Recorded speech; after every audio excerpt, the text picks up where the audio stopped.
The Korean War is often described as a clear moment of liberation, a defensive struggle that stopped communist expansion and preserved freedom in the South. Yet, when we look closely at the timeline, the alliances, and the decisions made before the first shots were fired, the picture becomes far less straightforward. Korea was divided before Koreans were consulted. Two rival governments emerged under foreign protection. American officials initially showed limited interest in defending the peninsula, while Soviet leaders avoided direct confrontation even as the war escalated. Chinese intervention, meanwhile, came not from expansionist ambition alone, but from fear and strategic calculation. If this was a war for liberation, why were Koreans themselves so divided about its meaning? If it was merely a proxy war, why did it reshape East Asian politics so permanently? In this video, we're going to examine this story in detail and uncover what history usually leaves out. To understand the Korean War, we have to begin before 1950, before tanks crossed the 38th parallel, and even before the Cold War hardened into rigid blocs. Korea had been under Japanese colonial rule since 1910, its political institutions dismantled, its economy reorganized for imperial needs, and its population subjected to cultural suppression.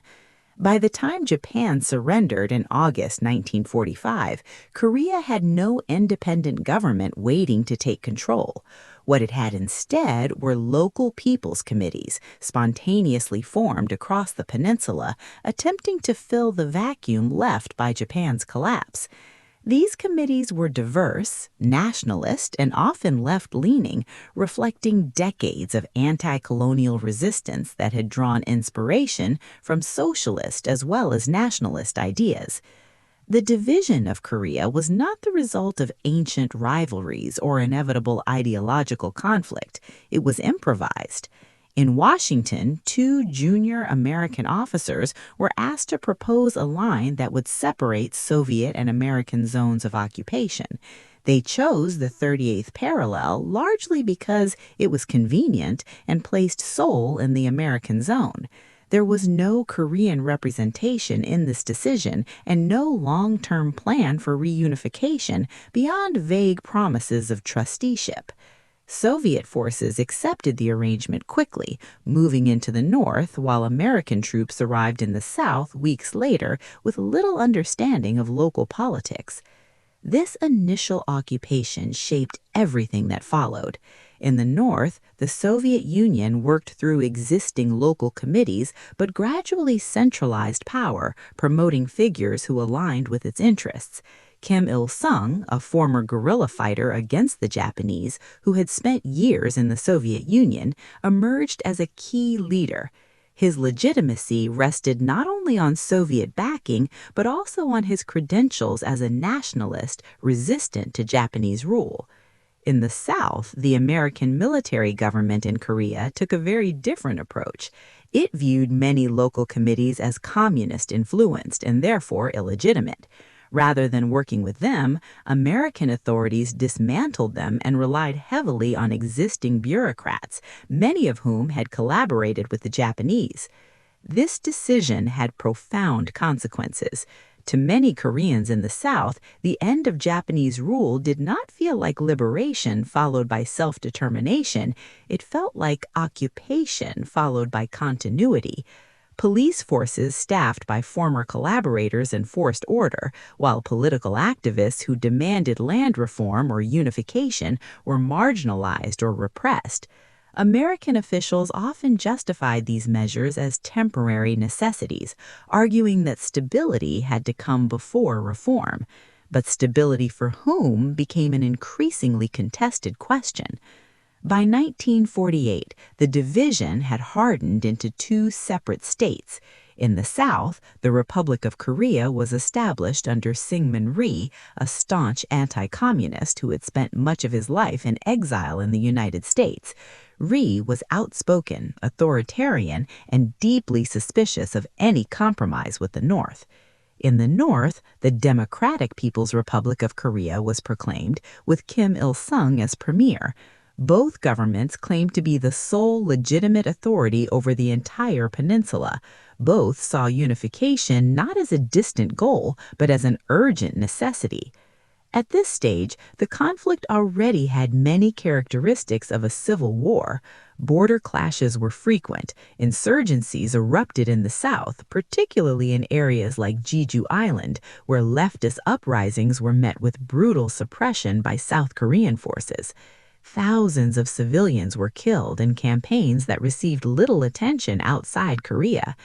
American advisors were aware of these actions, and internal reports expressed concern about Ri's heavy-handedness, yet support continued because he was seen as a reliable anti-communist ally.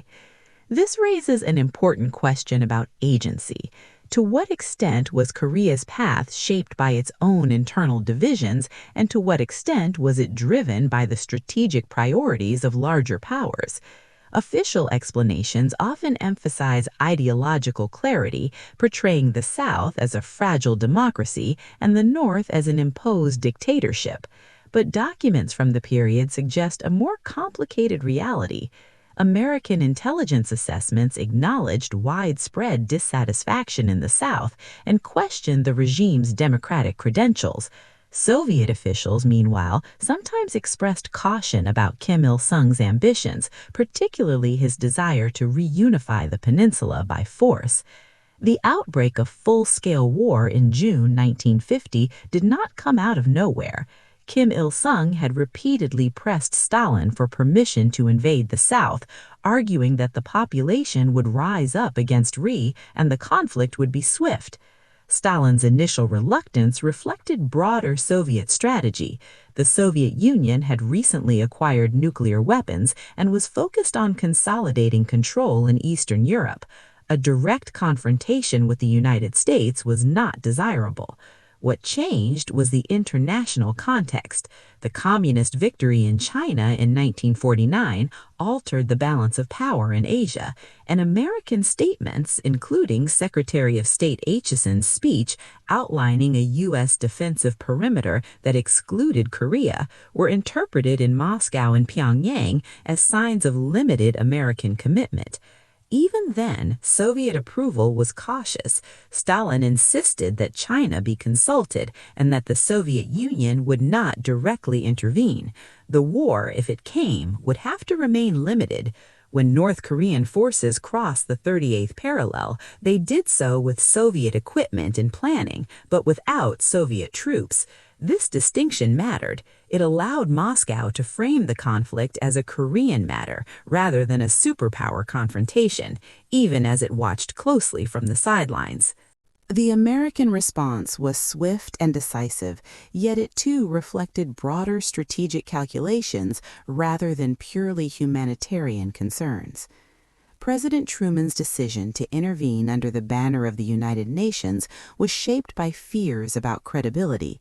The fall of China had already sparked domestic political backlash, and allowing South Korea to collapse risked reinforcing the perception that the United States was weak in the face of communism.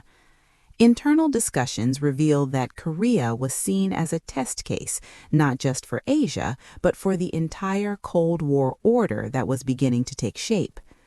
By the time UN forces were fighting their way up the peninsula, the war had already transformed from a local conflict into an international one.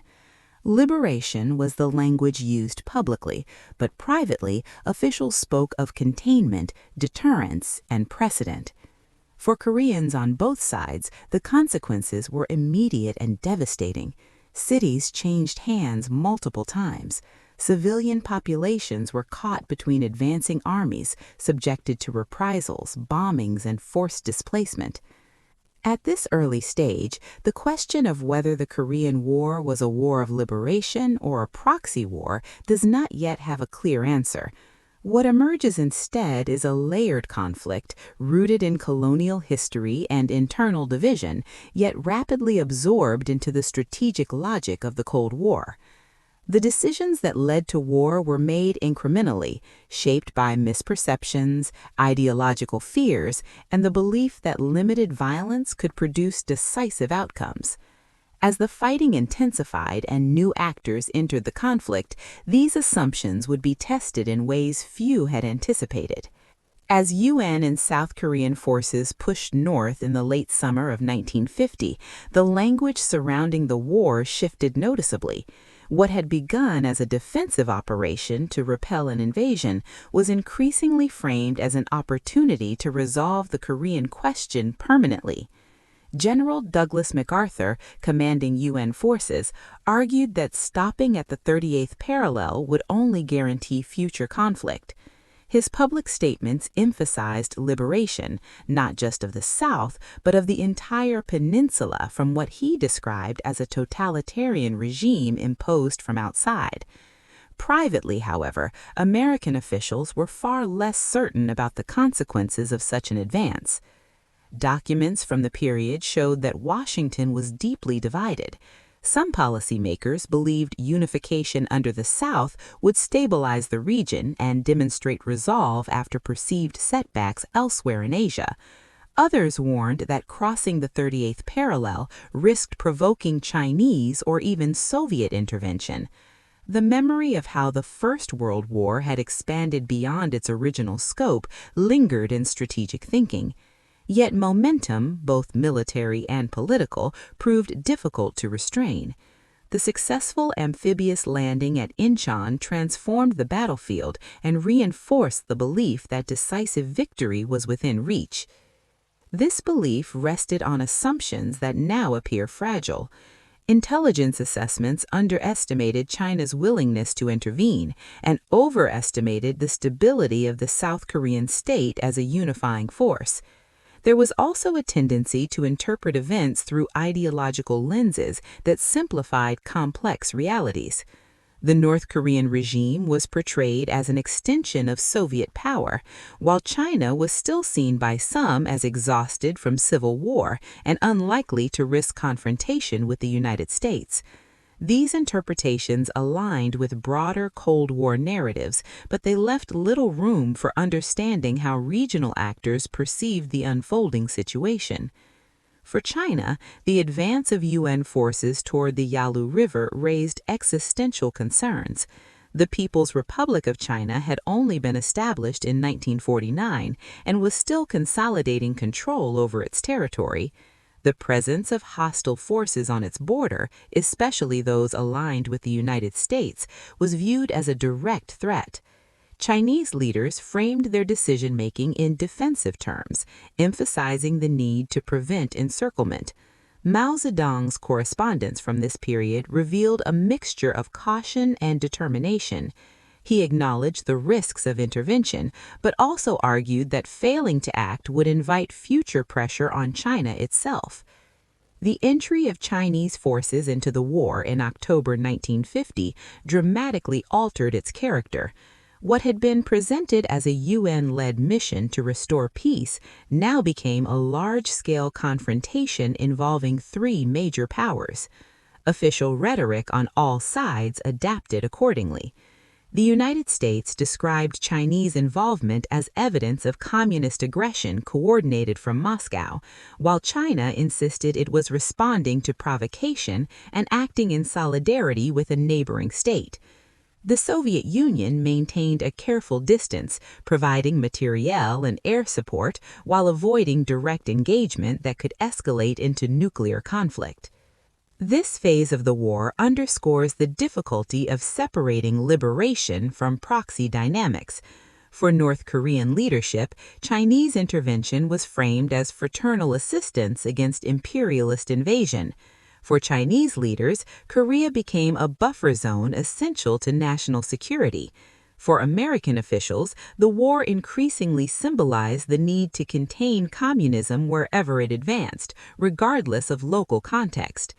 Each narrative contained elements of truth, yet none fully captured the complexity of motivations at play. As the front lines stabilized and then reversed, the human cost of these strategic calculations became increasingly apparent. The Chinese counteroffensive drove UN forces back below the 38th parallel, leading to harsh winter fighting and staggering casualties. Civilians once again found themselves displaced, suspected, and punished by whichever authority temporarily controlled their region. Mass executions, forced evacuations, and aerial bombardment became common. American air power, largely unchallenged in the skies, targeted infrastructure across the North, including dams, factories, and transportation networks. Internal reports later acknowledged that much of North Korea's urban landscape was effectively destroyed. Yet these realities were often abstracted in official discourse. The war was discussed in terms of lines on maps, troop movements, and negotiating positions. This abstraction made it easier to sustain public support, at least initially. In the United States, the war was presented as necessary but limited, a police action rather than a full-scale conflict. This framing was deliberate. It avoided the political and constitutional implications of declaring war, while reinforcing the idea that the conflict was part of a broader effort to maintain international order. At the same time, the South Korean government pursued its own agenda within the larger coalition. Syngman Rhee consistently pushed for total victory and resisted any settlement that would leave Korea divided. His public statements rejected compromise, and his government took steps that complicated diplomatic efforts, including the unilateral release of North Korean prisoners opposed to repatriation. American officials were often frustrated by Rhee's actions, viewing him as both indispensable and destabilizing. This relationship highlights the limits of great power control over local allies, even in a conflict often described as a proxy war. Negotiations began in 1951, but they unfolded against a backdrop of continued fighting and mutual suspicion. The talks themselves revealed how deeply the war had become entangled with questions of prestige and credibility. Issues such as the demarcation line and the fate of prisoners of war took on symbolic importance far beyond their immediate practical implications. Each side feared that concessions would be interpreted as weakness, both internationally and domestically. The result was prolonged stalemate, with combat continuing even as diplomats met. This prolonged stalemate challenges the notion that the Korean War had a clear or consistent purpose. If liberation was the goal, it was only partially achieved and at immense cost. If containment was the objective, it came with the recognition that absolute victory was unattainable without unacceptable risk. The war settled into a grim equilibrium, reflecting the broader Cold War pattern of limited conflicts fought at the edges of superpower influence. What becomes increasingly evident in this period is how the war's meaning shifted over time. Early decisions were shaped by uncertainty and improvisation, while later actions were driven by the need to justify sacrifices already made. This dynamic, sometimes described by historians as commitment escalation, helps explain why the conflict persisted even when its strategic value was questioned internally. Ending the war without a decisive outcome risked undermining the very credibility leaders had sought to protect. By the early 1950s, Korea had become both a battlefield and a symbol. It represented the dangers of miscalculation in a divided world, the limits of military power, and the human cost of ideological confrontation. Whether one emphasizes liberation or proxy warfare, the evidence suggests that the Korean War cannot be fully understood through a single lens. It was shaped by local histories and global fears, by genuine security concerns, and by the momentum of rivalry. As the fighting dragged on, these forces intertwined so tightly that disentangling them became almost impossible, setting the stage for an armistice that would end the violence without resolving the underlying conflict. As the war settled into stalemate along a shifting but increasingly fixed front, the Korean conflict entered a phase that revealed, perhaps more than any other, just how deeply it had become embedded in Cold War logic. The fighting no longer promised decisive breakthroughs, yet neither side was willing to disengage. This was not simply stubbornness. By this stage, the war had accumulated meanings that went far beyond Korea itself. It had become a test of endurance, resolve, and credibility, not only between opposing armies, but between rival systems claiming to represent the future of the post-war world. The armistice negotiations that began in mid-1951 were themselves shaped by this broader context. Talks opened at Kaisan and later moved to Panmunjom, but progress was painfully slow. The issues under discussion, ceasefire lines, supervision mechanisms, prisoner exchanges, were technical on the surface, yet politically explosive beneath. Each concession carried symbolic weight. Agreeing to a demarcation line meant acknowledging limits. Compromising on prisoners of war risked internal backlash. The negotiations became a second battlefield, where words and pauses mattered almost as much as artillery fire.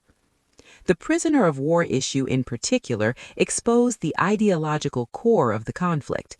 The United States insisted on voluntary repatriation, arguing that no prisoner should be forced to return to a system they rejected. This position aligned with liberal principles, but it also served strategic purposes. It highlighted defections from communist forces and framed the war as a struggle between freedom and coercion. Communist negotiators, by contrast, demanded mandatory repatriation, refusal to return as evidence of coercion and propaganda.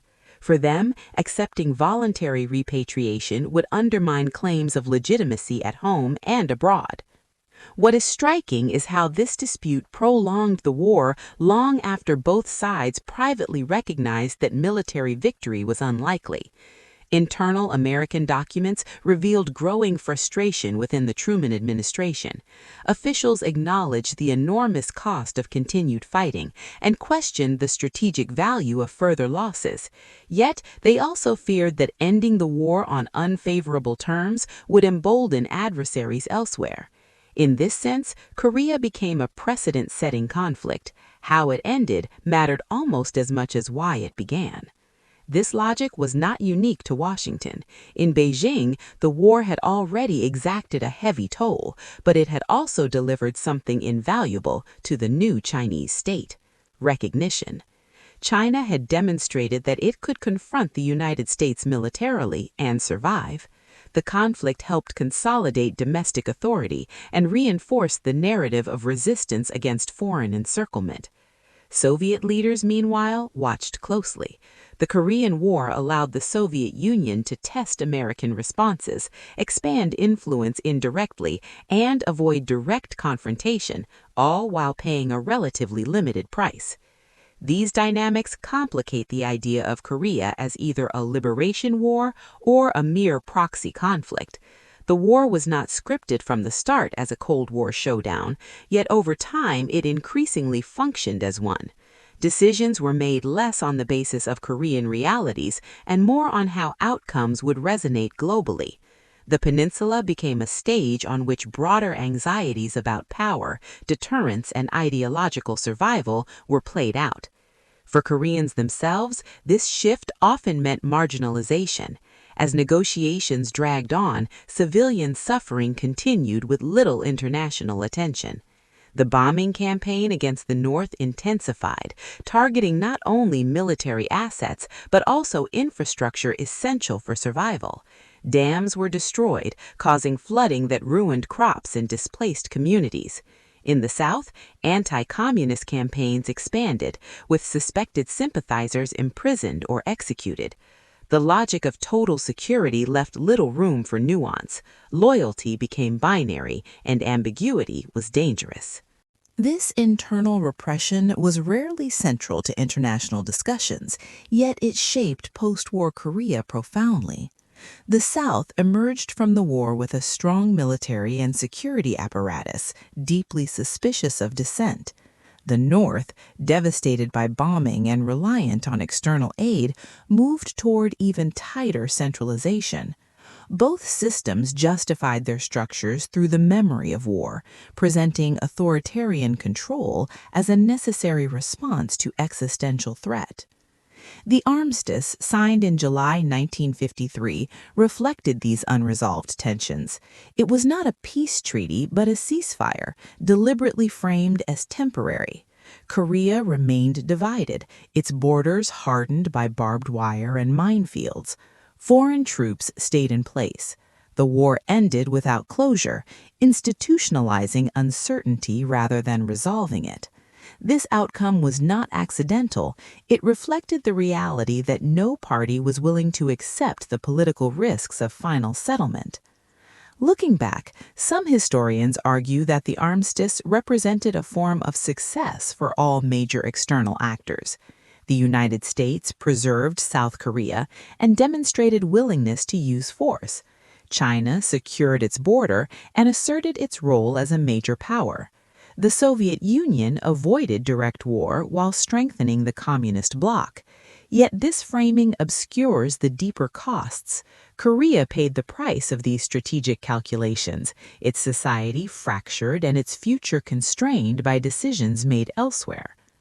This raises an important question about agency and narrative.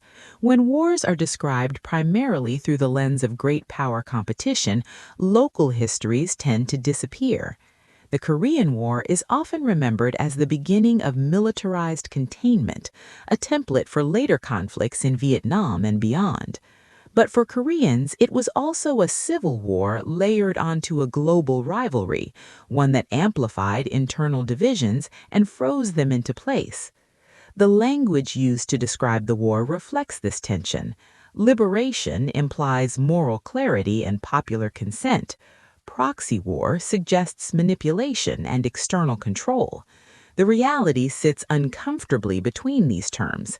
There were Koreans who genuinely believed the South needed protection from Northern aggression. There were others who saw the North as completing an unfinished revolution. Many simply wanted stability after decades of occupation and upheaval.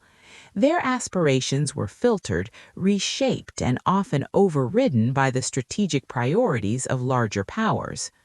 What the Korean War reveals, perhaps more than any Cold War conflict, is how quickly local struggles can be absorbed into global frameworks. Initial ambiguity gives way to hardened narratives. Temporary measures become permanent structures, and wars fought in the name of preventing catastrophe can themselves create long-term instability. The division of Korea, far from resolving the peninsula's problems, ensured that the conflict would continue in other forms: political, military, and psychological. At this point in the story, the Korean War stands not as a concluded chapter, but as a suspended one. Its meaning remains contested because its outcome was deliberately incomplete. Whether viewed as a defense of freedom or a manifestation of Cold War rivalry, the conflict resists simple categorization.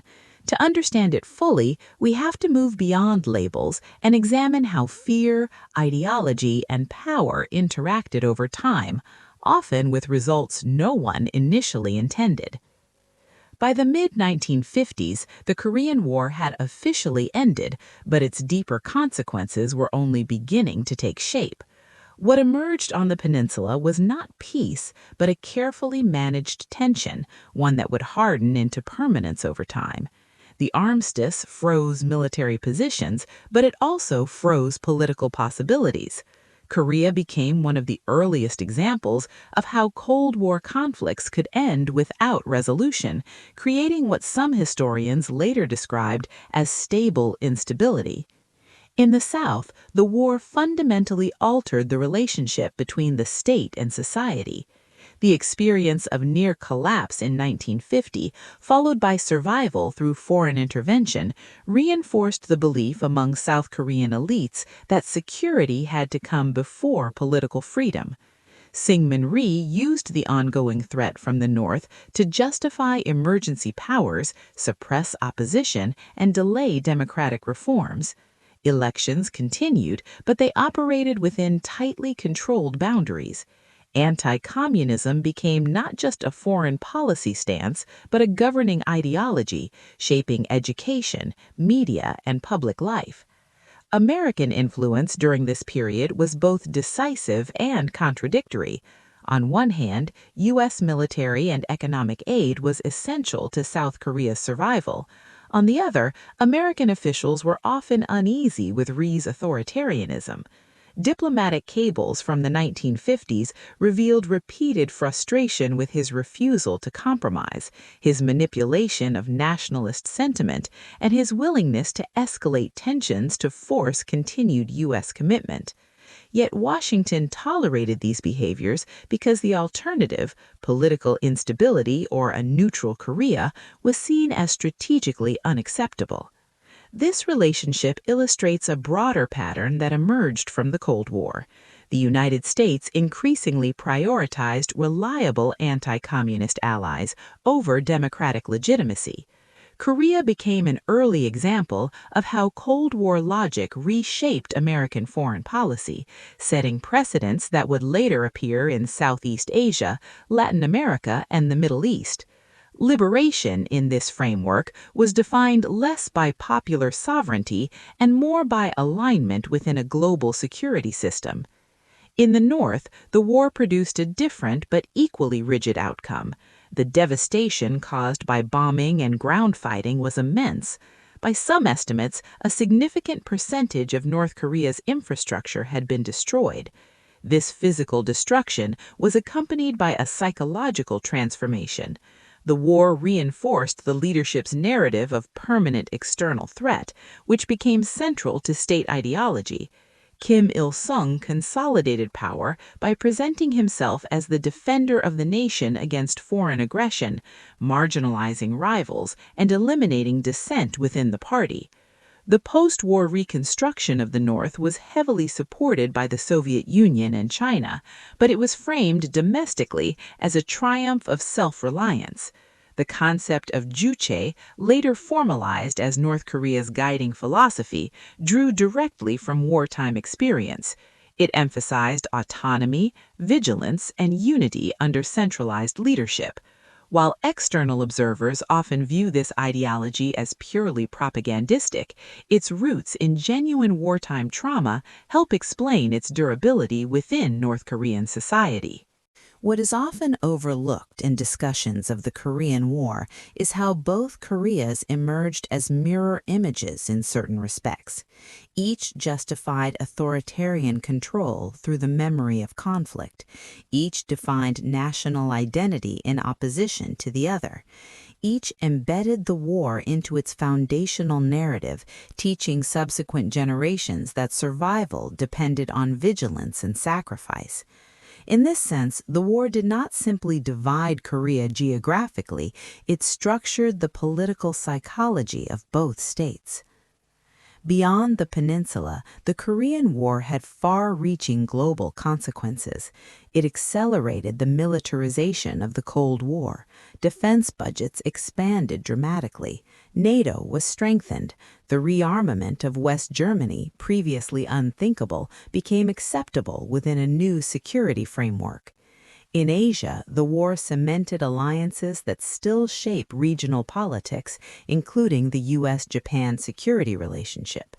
Japan, which had been demilitarized after World War II, found new economic and strategic relevance as a logistics hub for the war effort.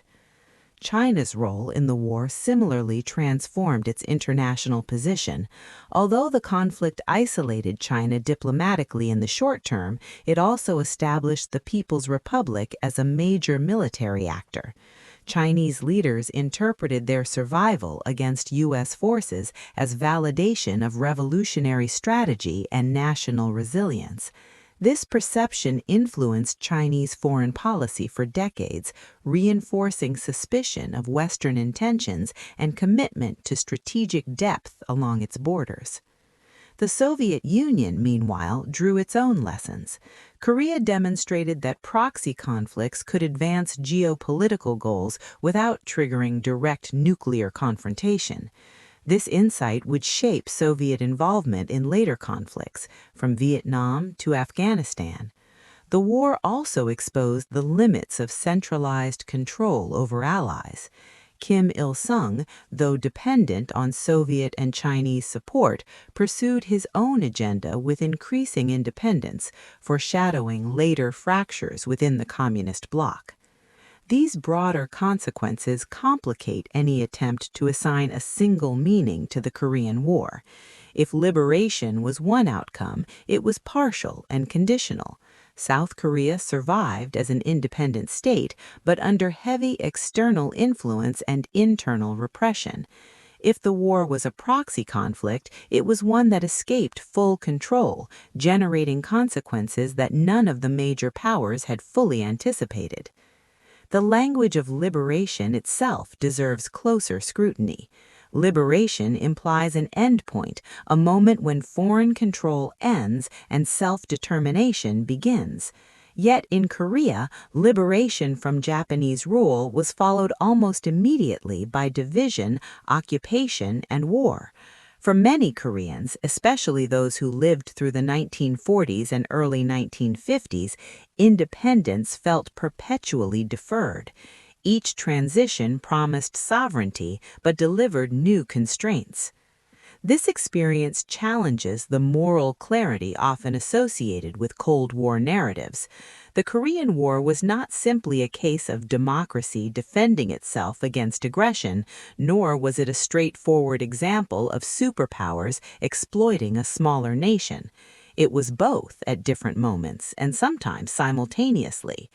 Decisions made in Washington, Moscow, and Beijing mattered enormously, but they interacted with local ambitions, fears, and historical grievances that cannot be reduced to external manipulation.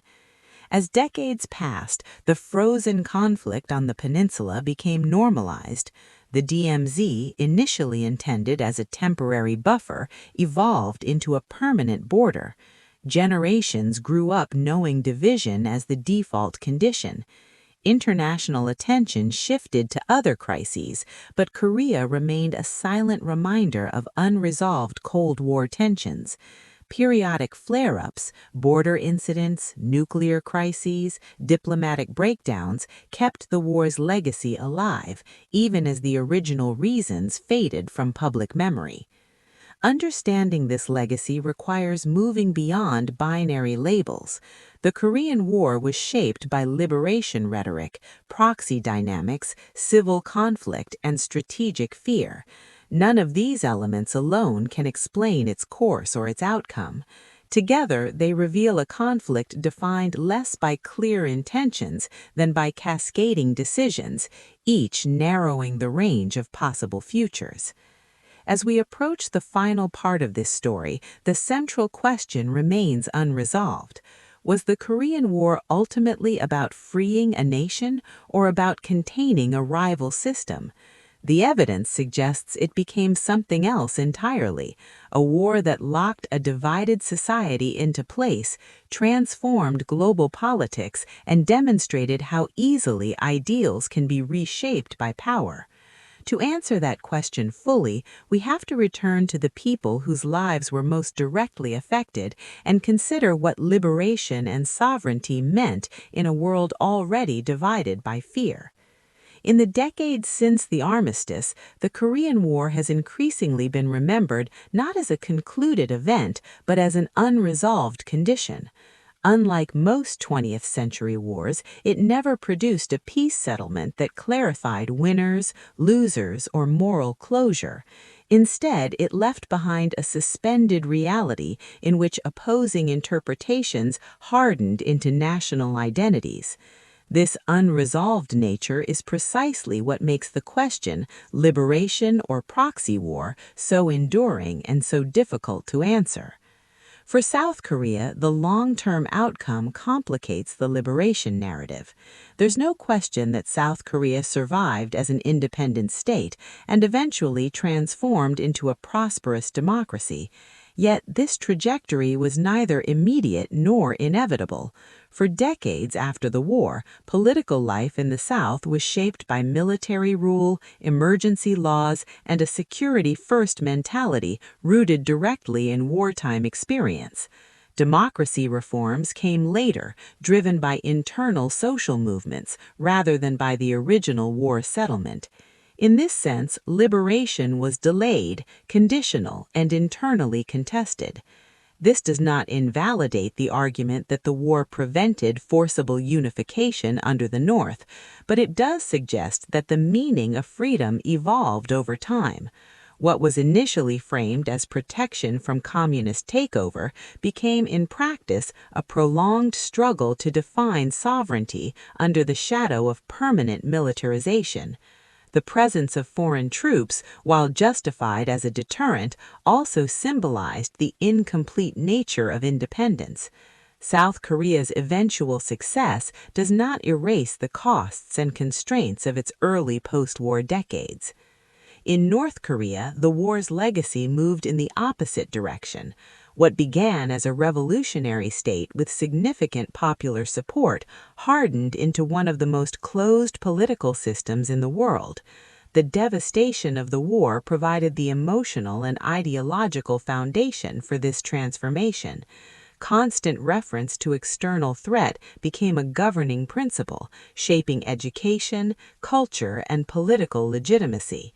From the regime's perspective, the war validated extreme vigilance. From an outside perspective, it entrenched isolation and repression. Yet even here, the proxy war framework only partially explains outcomes. North Korea was not simply a puppet state frozen in time by Cold War dynamics. Its leadership actively used the memory of war to consolidate authority and resist external pressure, even from its own allies. The war empowered local actors as much as it constrained them. Kim Il-sung's ability to maneuver between Moscow and Beijing after the war demonstrates that agency did not disappear under superpower rivalry, it was reshaped. This brings us to one of the most overlooked aspects of the Korean War, the degree to which it escaped the intentions of those who helped initiate it. The United States did not intend to create a permanently divided Korea. China did not seek a prolonged military confrontation on its border. The Soviet Union did not anticipate how deeply the war would militarize global politics, and Korean leaders on both sides did not foresee a division lasting generations. What emerged was the cumulative result of decisions made under pressure, each narrowing the space for compromise. In this sense, the Korean War offers a cautionary example of how proxy conflicts function in practice. They are rarely designed as proxies from the outset. Rather, they become proxies when external powers project broader fears onto local struggles. Korea mattered not only because of its location, but because it arrived at a moment when the Cold War's rules were still being written. How the United States responded, how China intervened, and how the Soviet Union maneuvered all helped define those rules for decades to come. The war also reshaped how liberation itself was understood in international politics. During World War II, liberation had meant the defeat of occupying forces and the restoration of national sovereignty. In Korea, liberation became conditional on ideological alignment. Sovereignty was no longer absolute. It was filtered through alliances, military commitments, and security guarantees. This shift marked a turning point in global politics, where independence increasingly coexisted with dependency. For Koreans, this shift had deeply personal consequences. Families were divided permanently. Movement across the peninsula became impossible. Memory itself fractured, with each side teaching a different version of the same war. In the South, the war was remembered as an invasion repelled with international help. In the North, it was remembered as a resistance against foreign aggression. These narratives were not merely propaganda, they were frameworks through which survival, loss, and identity were processed.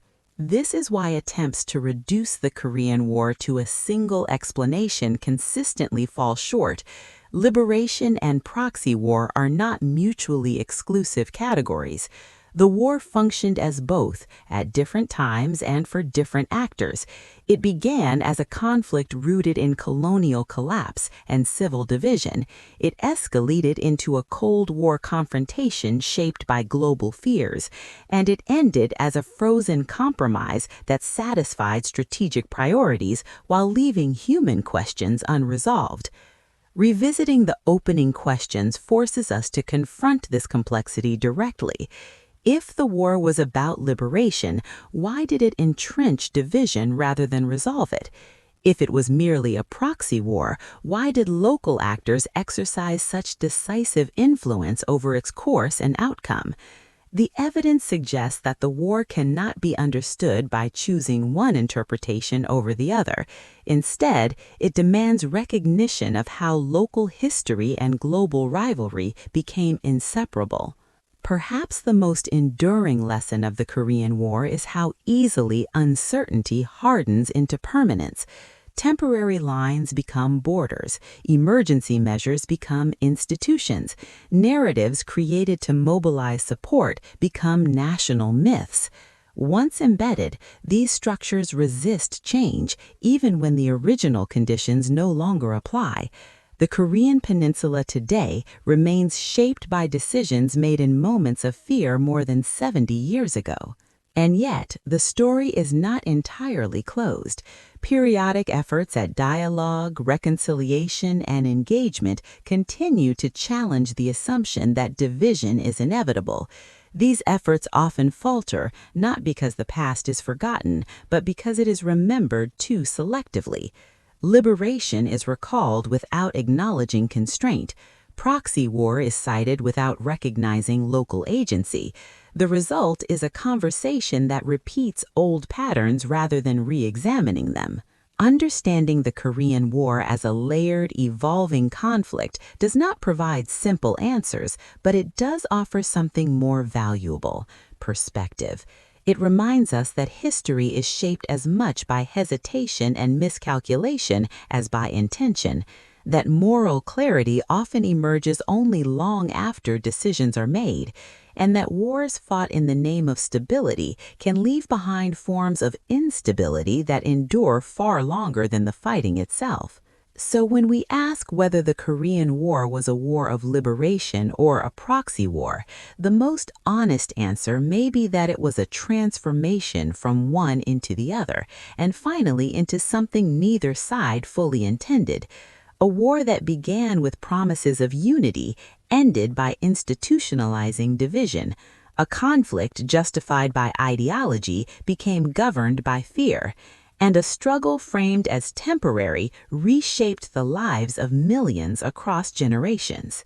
That unresolved tension is not a flaw in the historical record, it is the record, and it is why the Korean War remains not just a chapter in Cold War history, but a living reminder of how power, belief, and uncertainty converge, and how difficult it is to undo their consequences once they do.